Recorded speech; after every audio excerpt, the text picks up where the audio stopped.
पहली बात तो तुम्हें झूठ बोलने की जरूरत नहीं है। पहली बात तो तुम्हें उससे लड़ने की जरूरत नहीं है। पहली बात तो तुम्हें ये करने की जरूरत नहीं है। गाइस, इस प्रकार के सेंटेंसेस को हम हमारे डेली लाइफ में बहुत यूज करते हैं। इस प्रकार के सेंटेंसेस को हम इंग्लिश में कैसे कहेंगे, जहां पर हम फ्रेजेस करते हैं पहली बात तो। पहली बात तो चलिए सबसे पहले इसकी इंग्लिश देख लेते हैं। इसे हम इंग्लिश में कहते हैं इन the first place. In the first place. चलिए इसका कंप्लीट स्ट्रक्चर देख लेते हैं।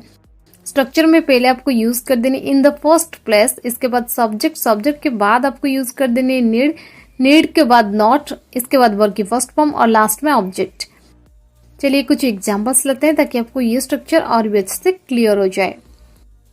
पहली बात तो तुम्हें उससे लड़ने की जरूरत नहीं है। In the first place you need not fight with him.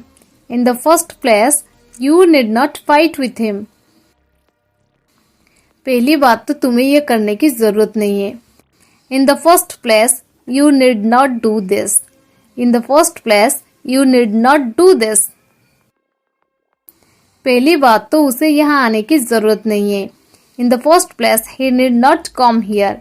In the first place he need not come here. पहली बात तो तुम्हें झूठ बोलने की जरूरत नहीं है। In the first place you need not tell a lie. In the first place you need not tell a lie. पहली बात तो उसे वहां रोने की आवश्यकता नहीं है। In the first place he need not cry there. In the first place he need not cry there. पहली बात तो तुम्हें उससे लड़ने की जरूरत नहीं है। In the first place you need not fight with him. In the first place you need not fight with him.